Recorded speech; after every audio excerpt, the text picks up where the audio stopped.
Okay, तो एक application और dimension to convert from one system to another हम सीख चुके हैं। अब हम बात कर रहे हैं सेकेंड एप्लीकेशन की तरफ, that is to check the accuracy of the formula. तो एप्लीकेशन और डायमेंशन में we are moving toward second application, that is to check the accuracy of a formula, okay, on the basis of dimension. किसी formula की accuracy को check करना, नए नए formulas आप एनकाउंटर करेंगे, नए नए सीखेंगे। आपको कैसे पता है फॉर्मूला करेक्ट है या नहीं है, ये आप कैसे चेक कर सकते हो? बड़ा ही आसान है। डायमेंशन के बेसिस पर लॉजिक क्या है, एक्यूरेसी ऑफ फॉर्मूला या कोई भी फॉर्मूला अगर डायमेंशनली करेक्ट है तो उसके लिए एक प्रिंसिपल हम यूज करते हैं, यहां लिख लेते हैं, that is called principle of homogeneity. वैसे तो ये हर जगह एप्लीकेबल है, पर हम आज इसको डायमेंशंस में स्टडी कर रहे हैं, principle of homogeneity of dimensions. ठीक है ना? ये प्रिंसिपल क्या बोलता है? इस प्रिंसिपल के अकॉर्डिंगली लाइक टर्म्स को ही आप लाइक टर्म में ऐड कर सकते हैं और लाइक टर्म्स को ही लाइक टर्म में से सब्ट्रैक्ट कर सकते हैं। जैसे फॉर एग्जांपल अगर मैं यहां लिख दूं 4 meter plus 2 kg is equal to say 6 Newton, क्या आपको ये बात डाइजेस्ट होगी? ये क्या लिखा है? आप बोलेंगे सर आप क्या कर रहे हैं, आप ये लेंथ मास को ऐड कर रहे हैं और लेंथ और मास को ऐड कर कर यहां फोर्स बता रहे हैं। क्या ऐसा हो सकता है? कभी नहीं। आपको तो इवन लाइक टर्म्स को बचपन से ही सिखाया गया, जो अनलाइक टर्म्स होते हैं उनको हम ऐड और सब्ट्रैक्ट नहीं कर सकते। तो हम प्रिंसिपल ऑफ होमोजेनिटी में यही समझते हैं कि अगर कोई टर्म्स जिसकी डायमेंशन सेम नहीं है, जैसे ये मीटर लेंथ की डायमेंशन है, ये मास की डायमेंशन है, तो लेंथ और मास कैसे ऐड हो सकती हैं? इसका मतलब अगर कोई फॉर्मूला है, ठीक है, और उसमें जो भी टर्म्स हैं जिसका वो रिजल्ट है, तो उसमें जो लेफ्ट हैंड साइड पे टर्म्स होंगी और जो राइट हैंड साइड पे टर्म होंगी वो डायमेंशनली सेम क्वांटिटी को रिप्रेजेंट करेंगे। ओके, समझ में नहीं मेरी बात? जैसे मैं आपको एग्जांपल समझाता हूं। सपोज इसको हम चेक भी कर लेंगे, S is equal to u t plus half a square. ये तो आपने equation of motion 9th class में पढ़ा है। अब जैसे मैंने कहा कि हमें जानते हैं इक्वेशन ऑफ मोशन है, करेक्ट है, तो ये बात पक्का श्योर है कि यहां पर ये जो टर्म है, ये भी एक टर्म है और ये भी एक टर्म है। ऑब्वियसली अगर ये डिस्प्लेसमेंट लेंथ को रिप्रेजेंट कर रहा है तो ये मास नहीं हो सकता, ये फोर्स नहीं हो सकता, ये पॉसिबिलिटी नहीं है। अगर ये फॉर्मूलाज में एक सेट हो गई है टर्म्स, तो इसका मतलब ये टर्म भी, क्योंकि लाइक क्वांटिटीज में ऐड हो सकती है, तो ये भी कहीं ना कहीं लेंथ और ये भी कहीं ना कहीं लेंथ को रिप्रेजेंट कर रही हैं। तभी तो हमें डिस्प्लेसमेंट क्या है, that is the distance length, तभी तो हमने लेंथ और लेंथ को ऐड कर दिया। ओके, इसी पर हम ये चेक कर सकते हैं। तो प्रिंसिपल ऑफ होमोजेनिटी क्या होता है? According to this principle only like terms can be added or subtracted। आप like terms को add और subtract ही कर सकते हैं। एक फॉर्मूला में अगर पूरा फॉर्मूला सेट हो गया तो उसकी हर टर्म्स एक ही तरह की क्वांटिटी को रिप्रेजेंट कर रही होंगी। तो अगर आपको किसी फॉर्मूला को डायमेंशनली चेक करना है तो आपको उसकी हर टर्म की डायमेंशन निकालनी पड़ेगी। दोबारा से I repeat, principle of homogeneity बोलता है कि लाइक टर्म्स को आप ऐड और सब्ट्रैक्ट कर सकते हैं, और इसमें लाइन लिख लेते हैं, हाँ, the dimension of each term, the dimensions of each term of an equation should be same। अगर वो सेम नहीं होंगी डायमेंशन तो फॉर्मूला करेक्ट नहीं है, और अगर वो इक्वेशन ऑलरेडी सेट हो गई, एक फॉर्मूला करेक्ट है, तो डायमेंशन सेम होनी चाहिए। ये प्रिंसिपल ऑफ होमोजेनिटी है, इसकी हेल्प से हम चेक कर सकते हैं। नोट कीजिए। ओके, चलिए चेक करते हैं हम इसको कैसे अप्लाई कर सकते हैं। ओके, अगर हमें कोई फॉर्मूला चेक करना है कि वो करेक्ट है या नहीं है, तो हम डायमेंशन के बेसिस, डायमेंशन की यूज करके प्रिंसिपल ऑफ होमोजेनिटी की हेल्प से कैसे कर सकते हैं। तो सपोज हमें ये कह दिया, यू चेक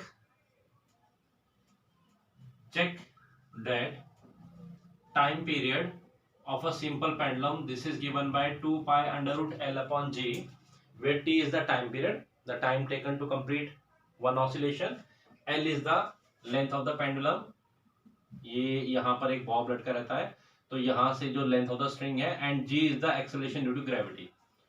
क्या ये formula T is equal to 2 pi under root L upon G is correct or not, हमें ये चेक करना है on the basis of dimension using principle of homogeneity. Okay, तो हमने क्या पढ़ा, होमोजेनिटी का प्रिंसिपल बोलता है कि आप लाइक टर्म को लाइक से ही ऐड और सब्ट्रैक्ट कर सकते हैं, या किसी जो भी इक्वेशन है, यहां पर t is equal to 2 pi under root L by G, ये एक इक्वेशन है, this is an equation, left hand side और राइट हैंड साइड, इसमें जो भी टर्म आ रही है उन सबकी डायमेंशन सेम होगी। ओके, तो हम डायमेंशन का लॉजिक लगा लेते हैं। यहाँ पर अगर हमें चेक करना है तो लेट अस, ये क्या है, टाइम, इसकी डायमेंशंस, क्या डायमेंशन होंगी, m0, अगर हम फंडामेंटल चलें L0 एंड T1। ओके, ये क्या है, 2 पाई क्या है, 2 पाई एक डायमेंशनलेस कांस्टेंट है, 2 अगेन ए कांस्टेंट, पाई भी कांस्टेंट, तो डायमेंशनलेस कांस्टेंट, इसकी कोई डायमेंशंस नहीं होती हैं। अच्छा, let us find dimensions of under root L by g, under root L by g, L ये एक टर्म है, this is one term, this is second term, हम इनकी डायमेंशंस निकाल रहे हैं, अगर डायमेंशंस सेम आ जाते तो करेक्ट होगा, अदरवाइज नहीं। Under root L is the length, तो एल को डायमेंशन तो एल ही लिखा जाएगा। G is acceleration due to gravity, acceleration due to gravity है तो एक्सेलरेशन ही, क्वांटिटी तो एक्सेलरेशन है, तो इसको हम क्या लिखेंगे, एल टी माइनस 2, यहाँ एल से हमारा एल कैंसिल, इस टी को अगर हम न्यूमरेटर में ले जाते हैं तो ये टी की पावर हो जाएगा positive and it will become T square, root से हटाएंगे टी स्क्वायर तो it will become again T, तो that is m0 l0 and t1। क्या चेक करा आपने, दो ही टर्म थी 1 और 2, दोनों की डायमेंशंस सेम आई है, तो ये वाला फॉर्मूला डायमेंशनली 100% करेक्ट है, मतलब ये क्वांटिटी टाइम को रिप्रेजेंट कर रही है, ये पूरा भी टाइम को रहा, तो टाइम इक्वल टू टाइम, बात बिल्कुल ठीक है। क्या टाइम इक्वल टू लेंथ हो सकता है, नहीं हो सकता। ओके, और करना चाहेंगे इस पे, चलिए एक दो क्वेश्चन और चेक कर लेते हैं। अभी जो सेकंड इक्वेशन लिखी थी उसी की बात कर लेते हैं। चेक कीजिए, s is equal to ut plus half at square, check कीजिए कि क्या ये डायमेंशनली करेक्ट है या नहीं है। ठीक है, ये मैं आपको हिंट के लिए इंट्रोडक्शन कुछ बेसिक्स क्वेश्चन करा देता हूँ, प्रैक्टिस आप और करेंगे उतना अच्छा से कर पाएंगे। नाउ यहाँ पर हम देख रहे हैं this is one term, this is another term, this is another term, हमें चेक करना है, तो फिर वही लॉजिक, क्या लॉजिक है, on the basis of dimension हम कर सकते हैं, सबके डायमेंशन निकालते हैं। फर्स्ट टर्म है s is displacement, displacement is length, अब सिर्फ मैं लेंथ से प्रिंट कर रहा हूँ, m वगैरह नहीं लिख रहे। Okay, displacement is only length, this is ut, याद कीजिए u क्या था, u stand for initial velocity, है तो वेलोसिटी, इनिशियल वेलोसिटी u और v आपका फाइनल वेलोसिटी होता है तो वेलोसिटी, तो वेलोसिटी के लिए क्या होता है, एल टी माइनस 1, कैसा है, displacement upon time, L upon T, L T minus into A को टी, दैट इज टी की पावर, और ये दोनों पावर मल्टीप्लाई में क्या होंगी, ऐड होंगी, अगेन क्या बचा, एल, तो सेकेंड टर्म भी एल ही आ गई। थर्ड टर्म पे चलते हैं, अगेन हाफ क्या है, डायमेंशनलेस कांस्टेंट, इनकी कोई डायमेंशन नहीं होती और ये कांस्टेंट वैल्यूज होती हैं। Let us come to a t square, a stand for acceleration, acceleration is change in velocity upon time, change in velocity upon time, change in velocity, velocity change in, लिख दो आप, याद कर लीजिए, ये तो काम आनी है। Acceleration is change in velocity, change in velocity is again velocity, L T minus 1 upon में एक और टी, तो L T minus 2, acceleration is L T minus 2, एक टी स्क्वायर, फिर आप देख रहे हैं बेस सेम है, पावर आ जाएगी और ये भी है, तो हम क्या लिख सकते हैं, हम लिखेंगे since the dimensions of each term of the equation equation is same or equal, so on the basis of principle of homogeneity, short में लिख दिया POH, on the basis of principle of homogeneity the given equation is correct. Equation is dimensionally correct. Okay, given equation is dimensionally correct. Okay, अच्छा, कभी कभी इसी में हमें unknown variables के लिए भी क्वेश्चन पूछ लेते हैं, लाइक वो भी एक क्वेश्चन हम चेक कर लेते हैं। इसी प्रिंसिपल को यूज करते हुए अगर कोई वेरिएबल हमें डाल देगा, एक टर्म को छुपा देगा, तो हम कैसे उसको सॉल्व कर सकते हैं। ओके, इसके लिए एक एग्जांपल हम लेते हैं।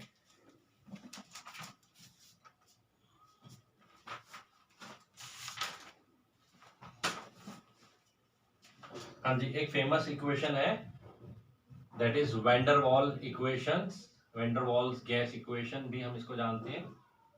According to van der Waal equation, equation is P plus A upon V square, P plus A upon V square, V minus B is equal to RT। This is the equation, ठीक है। और आपसे यहां बताया जा रहा है P stand for pressure, pressure of gas, V here stand for volume, R is a gas constant and T is the temperature. Okay, gas equation में PV is equal to RT, यही चार फंडामेंटल्स होते हैं। Okay, और आपसे कहा जा रहा है find the dimensions of A and B, dimensions of A and B। आपको एक इक्वेशन गिवन है जो कि एक पॉपुलर इक्वेशन है, और आपको कहा जा रहा है इसमें A और B ये दो टर्म्स छुपा दी, ठीक है ना, वेरिएबल दे दिया, आपको पूछना इसके डायमेंशन क्या है। ओके, तो डायमेंशन के बेसिस पर हम इसको करते हैं। कैसे कर सकते हैं, सोचिए क्या लग रहा है, 2 मिनट सोचिए। देखिए, अभी अभी हमने डिस्कस करा, अगर ये प्रेशर है और इसमें समथिंग ऐड हो रहा है, यानी कि ये एक टर्म है और यहां भी एक टर्म ऐड हो रही है, तो इसका मतलब प्रेशर में आप क्या ऐड कर सकते हैं? क्या आप लेंथ ऐड कर सकते हैं? नहीं कर सकते।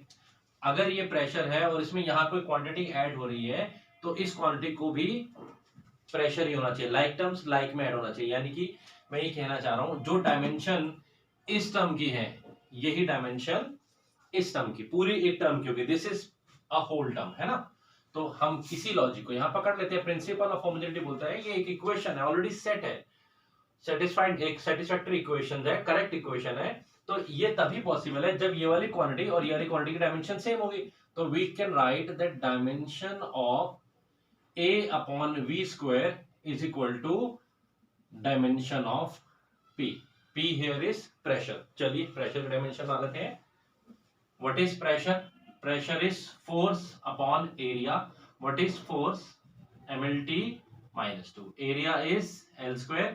क्या डायमेंशन बनी? ML minus 1 T minus 2.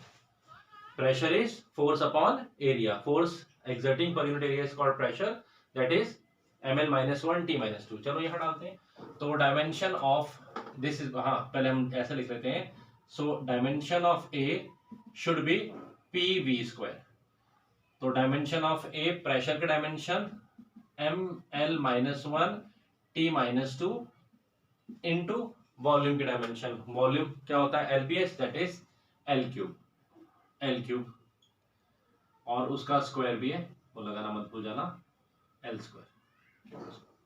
So dimension of A हम ऐसा लिख सकते हैं, दैट इज M, ये L की पावर 6 हो जाएगा, 5 मत कर देना, 5 कर देते बच्चे, मल्टीप्लाई होता है 6, और ये L की पावर माइनस 1, तो L की पावर 5 एंड T की power minus 2। Simple, this is the dimension of A। क्या लॉजिक लगाया? अगर ये एक इक्वेशन करेक्ट है, ऑलरेडी एक वैन डर वाल इक्वेशन है, गैस इक्वेशन है, तो ये डायमेंशन और ये डायमेंशन सेम, बल्कि इस टर्म की डायमेंशन सेम होनी चाहिए। इसी तरह से यहां भी जाए तो ये दोनों डायमेंशन भी सेम होना चाहिए, क्योंकि सब्ट्रैक्ट हो रही है। Like quantities can be added and subtracted. तो वी कैन से कि dimension of B must be equal to dimension of V. V यहां पर क्या है, volume, volume of the gas, and volume क्या होता है, that is nothing L cube. So dimension is L cube. आप लिखना चाहे m0 एल क्यूब और t0, ऐसा भी लिख सकते हैं। ओके, तो इस तरह से आपको अननोन भी वेरिएबल्स डाल के दिए जा सकते हैं, जैसे यहां पर ए और बी दिए, अलग अलग सिचुएशंस में डाले जा सकते हैं। आपको यही प्रिंसिपल ऑफ होमोजेनिटी यूज कर इसको सॉल्व कर सकते हैं। क्लियर? ओके, तो आज हम यहीं पर एंड कर रहे हैं। आज हमने डायमेंशन की दो एप्लीकेशंस अच्छे से कर ली हैं। द फर्स्ट एप्लीकेशन हमने कन्वर्जन सीखा, और सेकंड हमने सीख लिया किस तरह से आप फॉर्मूला की एक्यूरेसी कर सकते हैं। कन्वर्जन पे आप क्वेश्चंस कम पूछे जाते हैं, पर ये एक्यूरेसी, और जो हम नेक्स्ट क्लास में टॉपिक करेंगे that is to derive the formula. कोई फंडामेंटल, कोई फॉर्मूला या कोई क्वांटिटी किसी क्वांटिटीज पे डिपेंड कर रही है, और हमें उसकी नॉलेज से उसका एक फॉर्मूला निकालना है with the help of dimension. ठीक है, दैट इज इंपॉर्टेंट टॉपिक, और उस पर क्वेश्चन आते हैं। तो आई होप जो मैंने आज कराने की कोशिश करी आपको समझ में आएगा। आप इसको बार बार देख सकते हैं, रिवाइज कर सकते हैं, और ये सिर्फ कुछ एग्जांपल्स आपको कराए जाते हैं। आप प्रैक्टिस के लिए अलग अलग एग्जांपल्स बुक से ट्राई कीजिए। ठीक है, जितना आप ट्राई करेंगे उतना ही आपकी अंडरस्टैंडिंग, नॉलेज और बढ़ेगी। ओके, तो आज के लिए इतना ही। अब आपसे नेक्स्ट क्लास में मिलेंगे। Thank you.